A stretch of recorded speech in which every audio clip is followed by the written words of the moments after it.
तो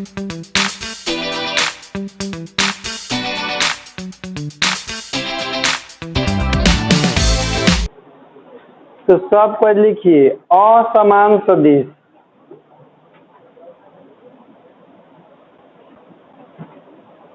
असमान सदिश जिसको बोलते हैं अनइक्वल वेक्टर।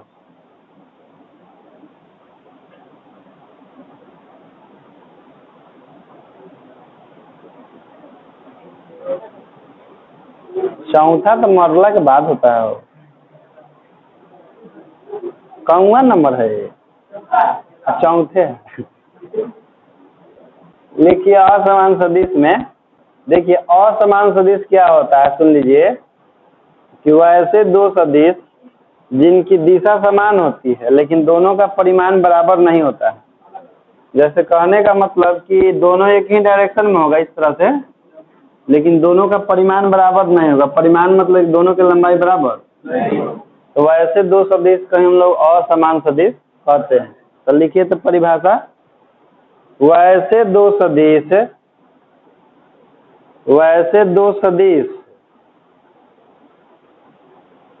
जिनकी दिशा समान होती है, वैसे दो सदिश जिनकी दिशा समान होती है लेकिन परिमाण समान नहीं होता है, लेकिन परिमाण समान नहीं होता है, उसे असमान सदिश कहते हैं।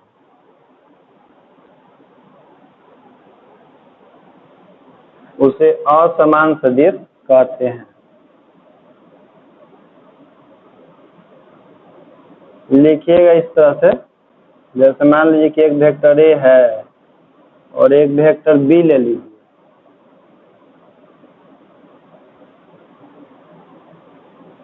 अच्छा, इसको ए पैरेलल बी भी बोल सकते हैं ना, दोनों की दिशा एक समान है, तो लिख सकते हैं vector A parallel vector B, लेकिन दोनों का परिमाण बराबर नहीं है ना, तो क्या लिखेंगे, mod of vector A are not equal to mod of vector B.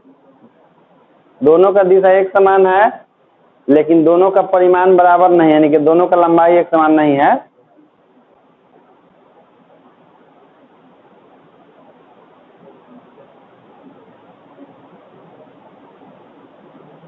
चलिए अगला नंबर लिखिए, 5वां नंबर, विपरीत या ऋणात्मक सदिश। विपरीत या ऋणात्मक सदिश।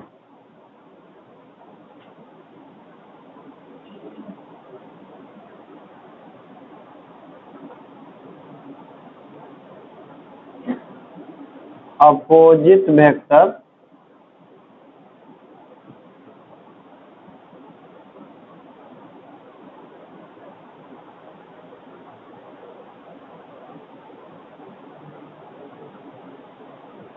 उसमें देखिए, उसमें क्या था कि दोनों का डायरेक्शन एक ही था लेकिन दोनों का परिमाण बराबर।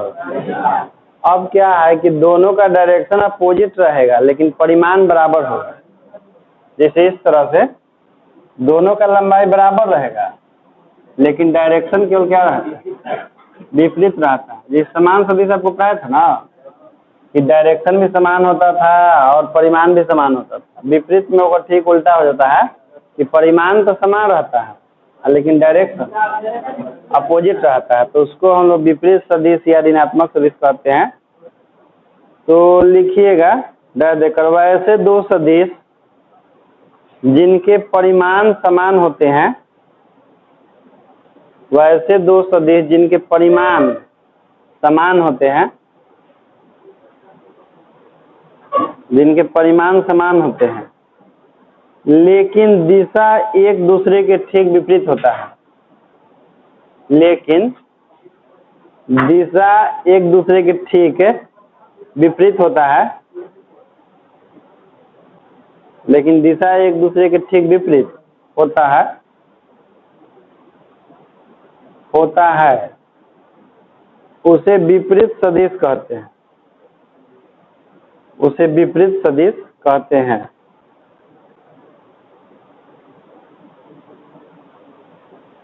उसे विपरीत सदिश कहते हैं।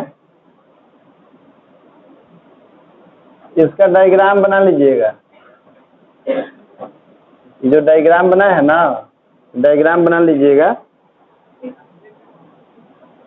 देखिए बालक, बोले हैं कि दोनों का परिमाण बराबर होना चाहिए ना, यानी कि mod of A equal to mod of B. तो मोड ऑफ ए का मान कितना होता है? ए, और मोड ऑफ बी का मान बी। दोनों का परिमाण बराबर होता है लेकिन सदिश बराबर नहीं होते हैं। तो लिखना पड़ता है यहाँ पर कि तथा vector A not equal to vector A vector B के बराबर नहीं है, लेकिन दोनों का परिमाण क्या है? ताकि वेक्टर ए जो है वेक्टर बी के बराबर नहीं है, तो देखिए क्या करते हैं ना कि दोनों को बराबर करना होता है डायरेक्शन। जैसे दोनों सदिश को बराबर करना है, जैसे दोनों का परिमाण बराबर है लेकिन डायरेक्शन दोनों का एक समान। तो डायरेक्शन यदि एक ही डायरेक्शन में दोनों को लाना होता है तो किसी एक के पहले माइनस लगा देते हैं तो दोनों बराबर हो जाएगा। जैसे vector A not equal to vector B, मतलब वेक्टर ए का मान वेक्टर बी के बराबर नहीं है, लेकिन दोनों का परिमाण आखिर बराबर होगा कैसे? दोनों, जबकि एक मामला में बराबर है कि नहीं? परिमाण में दोनों बराबर है, खाली डायरेक्शन में अपोजिट है। एक डायरेक्शन क्या कर देंगे, ऐसे पलट देंगे, डायरेक्शन पलट देंगे तो समान हो जाएगा। तो डायरेक्शन पलटे पड़ेगा ना, तो उसको पलटने के लिए क्या करते हैं कि ए को कोई के पहले माइनस लगा देते हैं, या तो एक के पलट दीजिए इसे, या तो बी को पलट दीजिए। तो जिसको घुमाते हैं उसके पहले क्या लगाते हैं? माइनस लगाते हैं, ठीक ना। तो ये हो जाएगा वेक्टर ए बराबर माइनस वेक्टर बी, इतना उतार लीजिए। लेकिन इसका डायग्राम जानते हैं किस प्रकार से हो जाएगा? इसका डायग्राम अब इस तरह से हो जाएगा, क्योंकि हम पलट दिए ना। हाँ, लेकिन फर्क होगा कि वेक्टर ए बराबर, जब वेक्टर के डायरेक्शन को चेंज करते हैं तो उसके पहले माइनस लगाया जाता है। हाँ, तो उसके लिए लिखाएगा बी बराबर माइनस ए, क्योंकि क्या बोल रहे हैं कि जिसको पलटते हैं उसी के पहले माइनस कर सकते हैं फिर इक्वेशन के नियम से, मैथमेटिक्स के।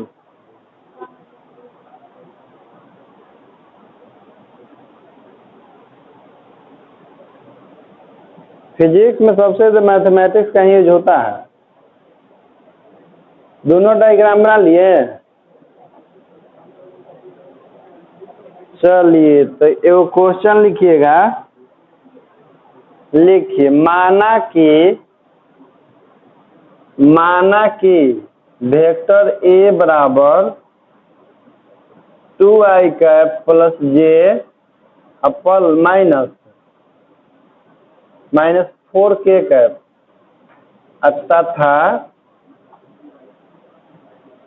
तथा वेक्टर बी बराबर -2i माइनस जे प्लस 4k कैप। तो दिखाएं कि वेक्टर ए बराबर माइनस वेक्टर बी तथा मोड ऑफ वेक्टर ए बराबर मोड ऑफ वेक्टर बी। इसमें दो क्वेश्चन हो गया। एक को दिखाना हमको वेक्टर ए का मान माइनस वेक्टर बी के बराबर होगा, और दूसरा दिखाना है कि जितना ए का परिमाण आएगा उतना ही बी का परिमाण आएगा। तो चलिए हम बना देते हैं वो, उसके बाद दूसरा का आप लोग बनाइएगा। देखिए इधर बना रहे हैं, जैसे क्वेश्चन में दिया हुआ है वेक्टर ए बराबर दिया हुआ है ना, वेक्टर ए बराबर है आपका 2i कैप प्लस जे कैप माइनस 4k कैप में बालक है। अब देखिए क्या करते हैं ना कि एक में से हम पूरा में से माइनस कॉमन लेते हैं, तो माइनस कॉमन ले लेंगे ना, तो यहाँ पर क्या हो जाएगा? ये हो जाएगा -2i का, यहाँ पर यहाँ +4 का इतना जी। अब देखिए तो कभी ध्यान दीजिए, इतना के जो मान है किसके बराबर है, इतना के जो मान है b के बराबर है, तो हम लोग इतना के जगह पर क्या रख देंगे, b पुट कर देंगे, लेकिन इसके पहले क्या लगल है, तो सिद्ध हो गया कि नहीं। और साथ में क्या दिखाना है कि जितना मोड ऑफ ए का मान है उतना ही मोड है।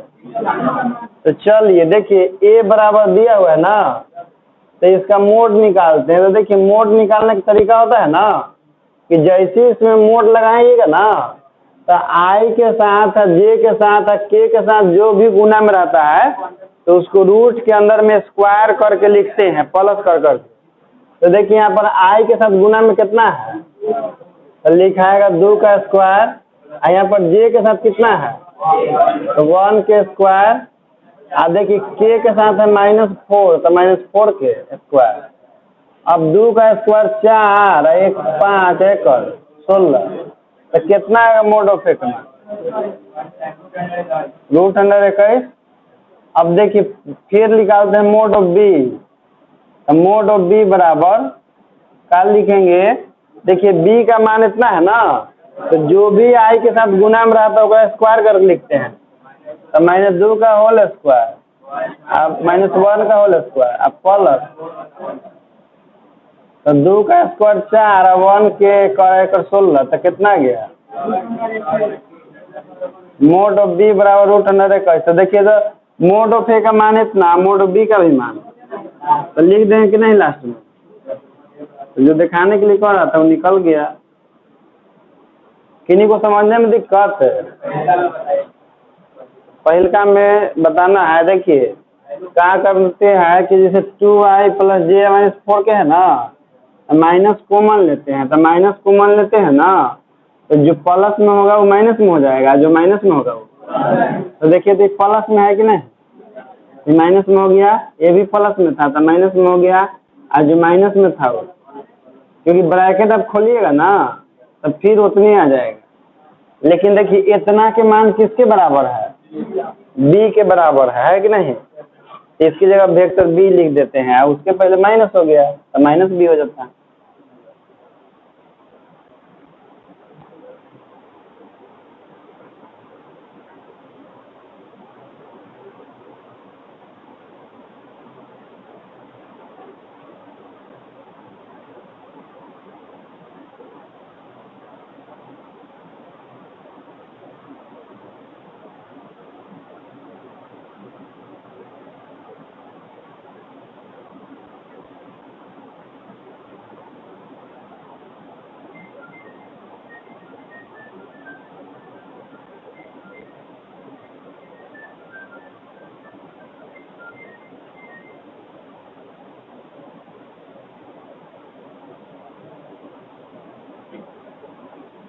नोट कर लीजिएगा तो बोलिएगा।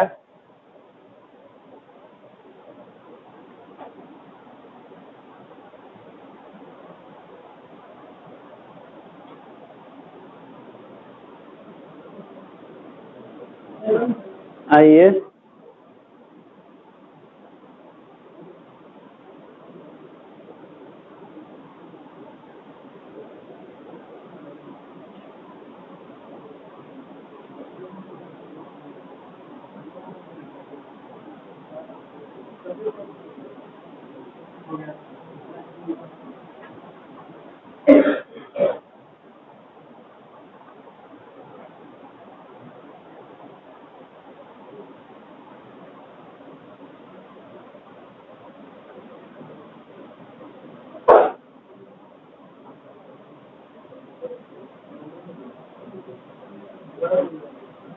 अब लिखिए आप लोग शून्य सदिश, जिसका अंग्रेजी होता है जीरो वेक्टर।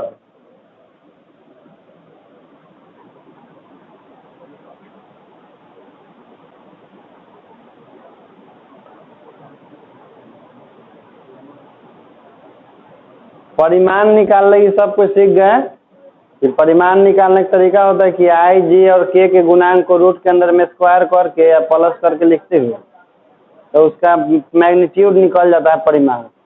देखिए शून्य सदिश क्या होता है कि वैसा सदिश जिसका परिमाण शून्य होता है, मतलब उसका मोड निकालिएगा ना तो मोड के मान ऊपर 0 आएगा।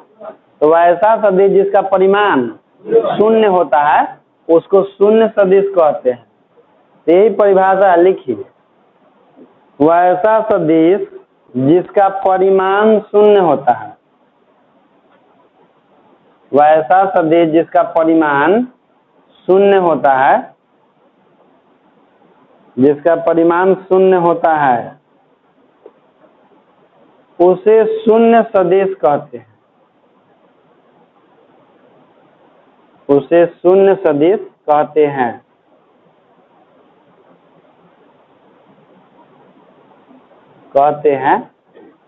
Paragraph change. शून्य सदिश को वेक्टर ओ से सूचित करते हैं, शून्य सदिश को वेक्टर ओ से सूचित करते हैं,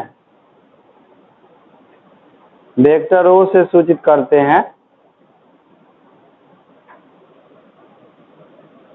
ये वेक्टर ओ है, ठीक है, 0 मत लिखिएगा। अब देखिए इसका मान क्या होता है, वेक्टर 0, वेक्टर ओ जो है ना, तो वेक्टर ओ का मान होता है 0i cap plus 0j cap अब प्लस 0 k कैप, ठीक ना। अब देखिए इसका मोड निकाल रहे हैं, तो मोड ऑफ वेक्टर ओ बराबर रूट अंडर 0 के स्क्वायर प्लस 0 के स्क्वायर प्लस, तो 0 प्लस 0 प्लस 0 तक आएगा। तो इसका मोड ऑफ ओ का मान 0 आ गया ना, लिख लीजिए। देखिए इसको एक और नाम से जानते हैं, इसका एक और नाम होता है नल वेक्टर। आप लोग अभी सेट पढ़े हैं कि नहीं, सेट थ्योरी नहीं? चलिए, नल का मतलब वही होता है, 0 ही होता है, जिन्हें कहते हैं कि दम नल है। हाँ, जिसे हम लोग तो डल कहते हैं।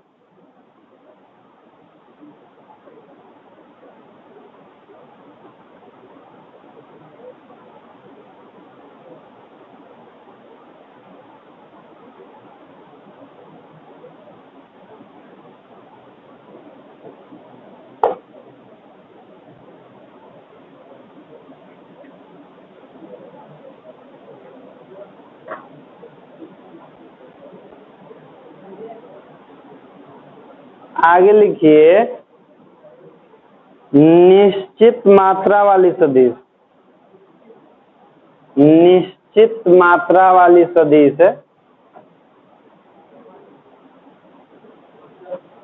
क्वेश्चन नहीं बालक, सदिश नंबर 7, निश्चित मात्रा वाली सदिश जिसका अंग्रेजी होता है प्रॉपर वेक्टर, प्रॉपर वेक्टर।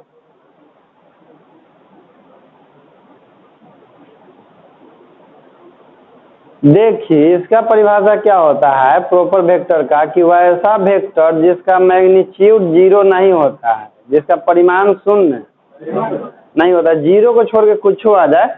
तो देखिए किसी भी सदिश का हम लोग परिमाण निकालते हैं तो परिमाण हमेशा पॉजिटिव आता है कि कभी कभी नेगेटिव भी आता है?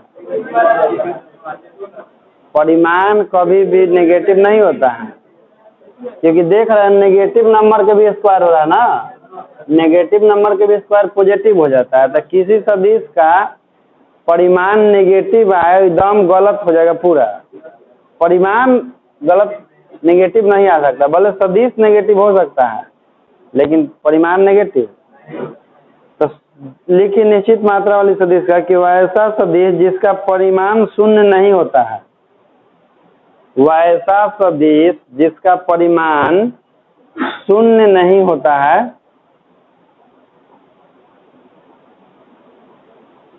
वैसा सदिश जिसका परिमाण शून्य नहीं होता है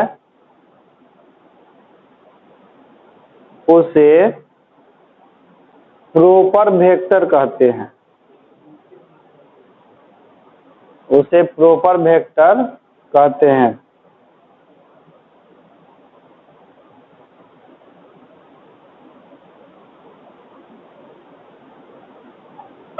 जैसे में लिखिएगा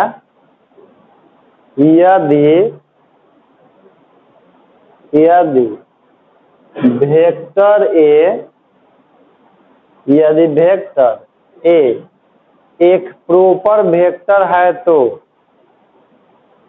यदि वेक्टर ए एक प्रॉपर वेक्टर है तो, प्रॉपर वेक्टर है तो, प्रॉपर वेक्टर है तो के बाद देखिए लिखिएगा mod of vector A not equal to 0, क्योंकि बोले हैं कि उसका परिमाण 0 नहीं आएगा। अब कह दिए कि ए प्रॉपर वेक्टर है, यानी कि इसका मोड निकालेंगे तो कभी 0 के बराबर। हाँ, तो लिख लीजिए mod of A not equal to 0। अब लिखिए अगला नंबर, शायद 8वां नंबर है ना जी। अब लिखिए इकाई सदिश या एकांक सदिश, इकाई सदिश या एकांक सदिश, जिसका अंग्रेजी होता है यूनिट वेक्टर।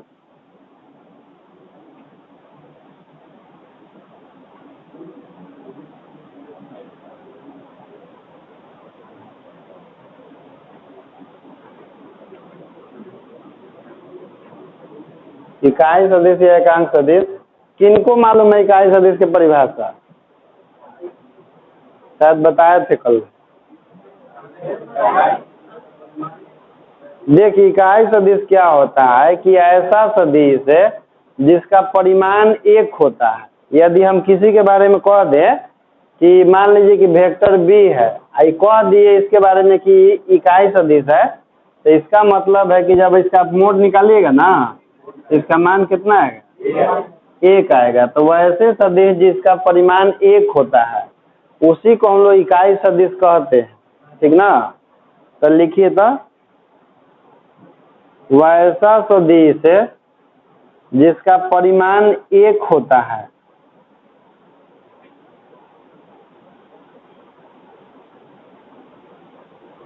वैसा सदिश जिसका परिमाण 1 होता है उसे इकाई सदिश कहते हैं। वैसा सदिश जिसका परिमाण 1 होता है उसे इकाई सदिश कहते हैं, इकाई सदिश कहते हैं। पैराग्राफ चेंज, इकाई सदिश को सामान्यतः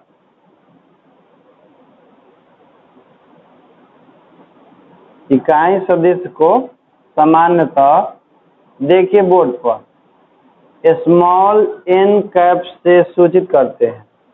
इकाई सदिश को सामान्यतः n कैप से सूचित करते हैं। इकाई सदिश के जैसे पहचान है कि उसके ऊपर कैप लगा हुआ रहता है। किसी भी सदिश के बारे में कहा है इकाई सदिश है तो अधिकांश में देखिए कि उसके ऊपर क्या रहता है? कैप रहता है। तो इस हिसाब से तो आई कैप और जे कैप भी होना चाहिए इकाई सदिश। तो उसी में अभी लिख सूचित करते लिख लिए हैं, उसी में लिखिए आई कैप कोमा जे कैप, आई कैप जे कैप तथा के कैप, के कैप भी इकाई सदिश है। आई कैप जे कैप तथा के कैप भी इकाई सदिश है जो क्रमशः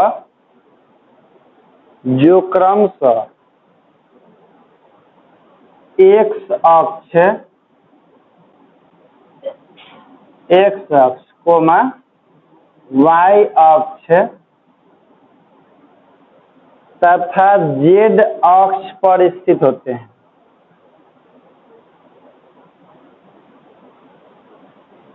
एक्स अक्ष, वाई अक्ष तथा जेड अक्ष पर स्थित होते हैं। कहने का मतलब है ना कि आई कैप रहेगा आपका एक्स अक्ष पर और जे कैप रहेगा वाई अक्ष पर, के कैप रहेगा जेड अक्ष पर। तो चलिए इसके बाद लिखिएगा आप लोग, देखिए बालक पहले एन कैप के बारे में लिखते हैं। चूंकि एन कैप एक यूनिट वेक्टर है, हिंदी लिख लीजिएगा अपने से। चूंकि एन कैप एक यूनिट वेक्टर है, ठीक, तो मोड ऑफ एन कैप बराबर क्या होगा? 1। इसी तरह देखिए हम लोग जान गए हैं कि आई कैप और जे कैप और के कैप भी का है, तथा के कैप भी यूनिट वेक्टर है। तो ये सब के मोड निकालेंगे तो कितना आएगा? तो लिख देंगे यहाँ पर, इसलिए मोड ऑफ आई बराबर 1, मोड ऑफ जे बराबर 1 और मोड ऑफ के बराबर, तो तीनों के मान 1 ही ना है। तो लास्ट में देखिए ऐसे लिख सकते हैं कि मोड ऑफ आई बराबर मोड ऑफ जे बराबर मोड ऑफ के, बराबर में कितना? 1, क्योंकि इकाई सदिश है तो उसका मैग्नीट्यूड कितना आएगा? 1 आएगा।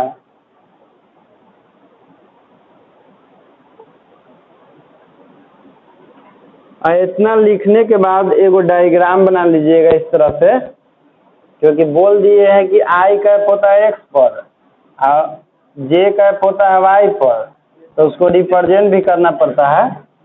तो एक्स पर लिख दीजिए आई कैप और वाई पर लिख दीजिए जे कैप और जेड पर लिख दीजिए के कैप।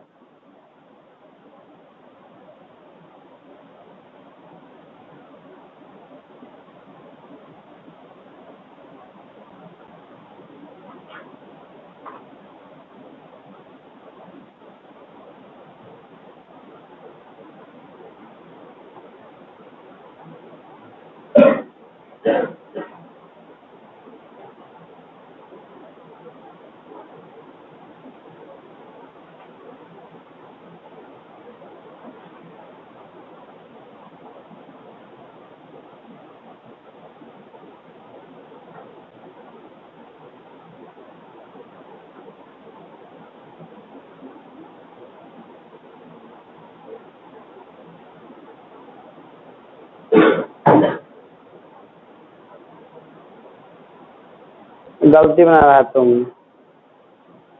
ऐसे नहीं बनता है। ये हो गया वाई, ऐसे हो गया एक्स, ये तिरछा खाली कौन होता है?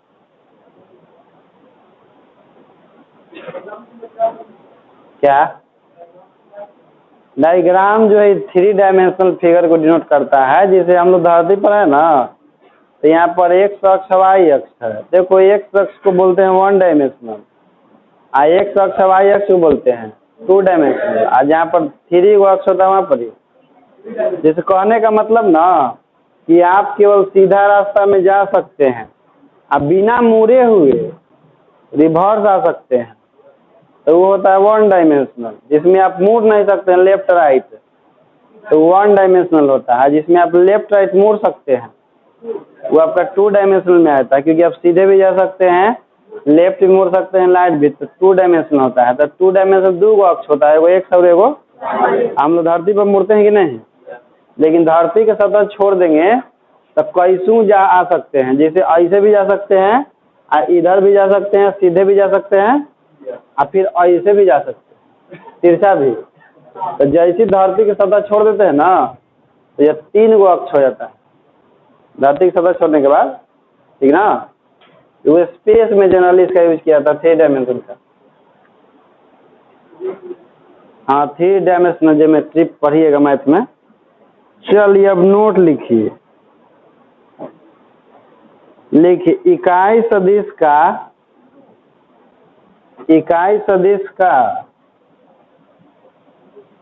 वर्ग मतलब स्क्वायर, इकाई सदिश का वर्ग तथा मापांक।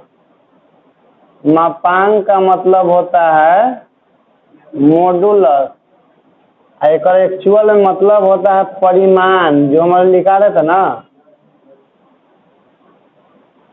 इकाई सदिश का वर्ग तथा मापांक,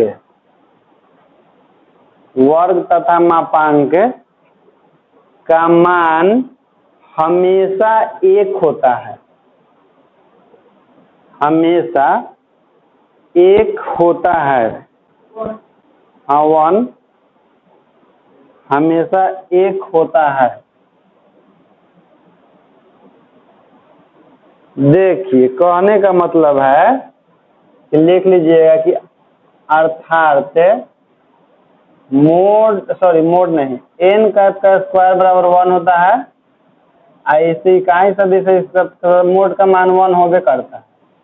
इसमें नया बात क्या है कि जैसे इकाई सदिश होता है उसका स्क्वायर कीजिएगा तो उसका मान 1 होता है। ये बात आपको हम सिखाएंगे जब सदिश का गुणनफल पढ़ाएंगे ना, तो वहाँ पर आपको दिखाएंगे कि स्क्वायर करने पर उसका मान 1 कैसे आ जाता है, ठीक ना, जो कि अभी बहुत आगे पढ़ना है। इसमें और भी देख लीजिए, आई कैप का स्क्वायर बराबर 1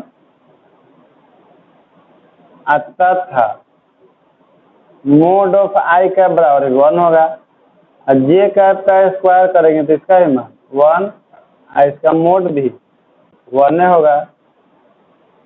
के कैप का स्क्वायर करेंगे तो इसका भी मान 1 होगा तथा मोड ऑफ के बराबर भी 1 होगा।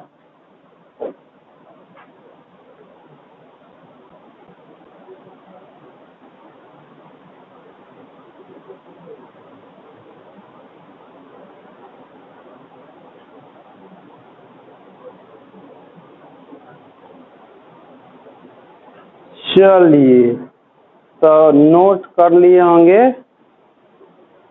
हाँ ठीक, तो लिखे हैं। चलिए टॉपिक लिखिए तो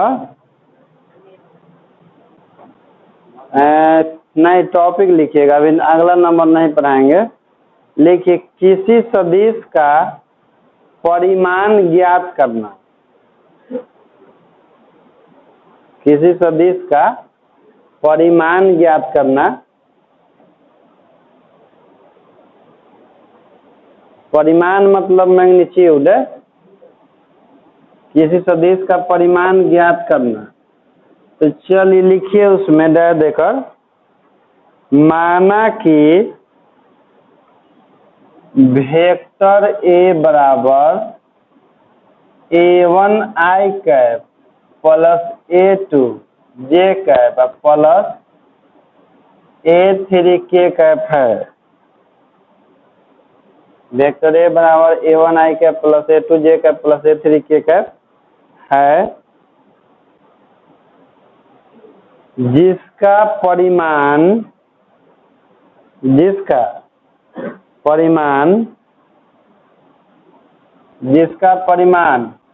मोड ऑफ वेक्टर ए बराबर √under A1 square plus A2 square plus A3 का स्क्वायर, जिसका परिमाण मोड ऑफ ए बराबर A1 square plus A2 square plus A3 का।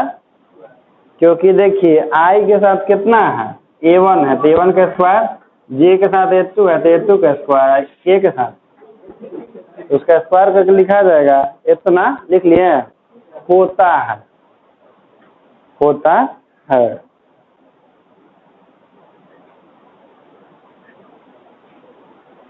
चलिए तो क्वेश्चन लिखिए एक, यदि वेक्टर ए बराबर 2i minus 3j plus 4k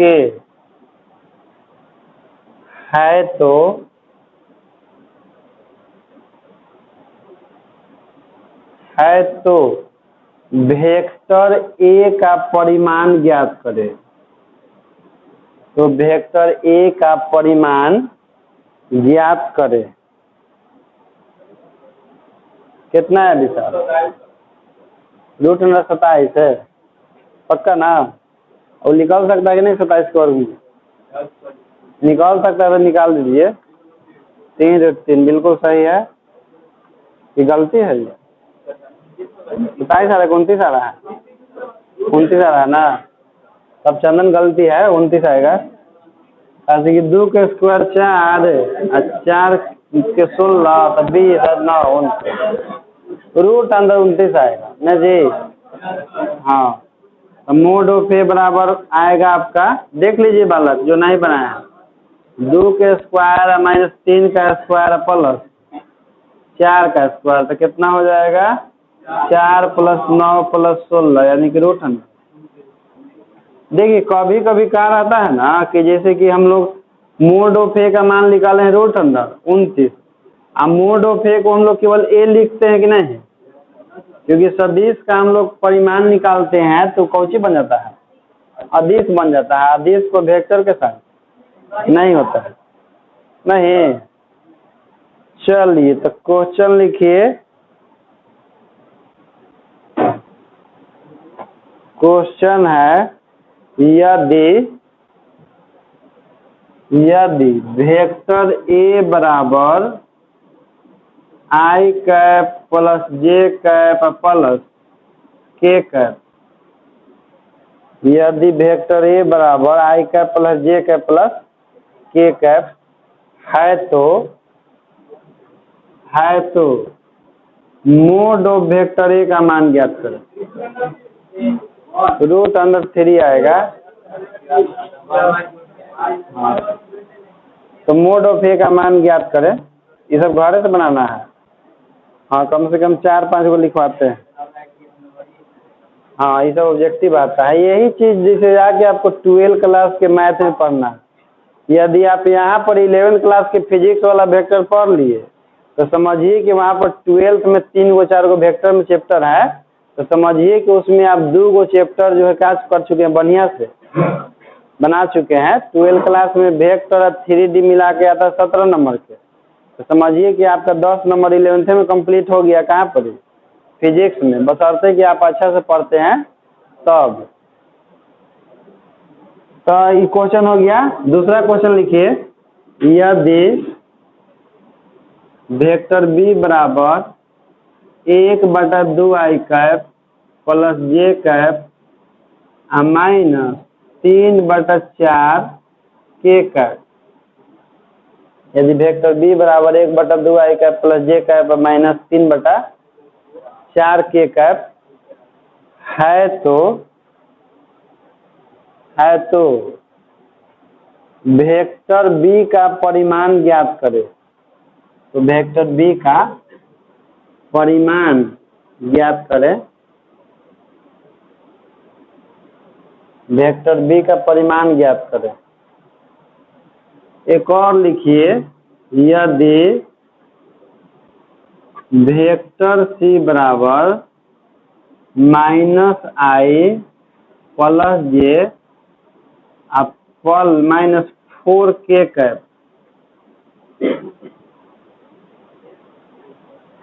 है तो मोड ऑफ सी का मान ज्ञात करें। तो मोड ऑफ सी का मान ज्ञात करें।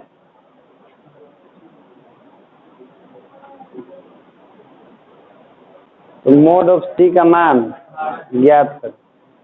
एक और लिखिए बालक, यदि वेक्टर ए बराबर 3/4 आई कैप माइनस 4/3 जे कैप प्लस 2 के कैप है तो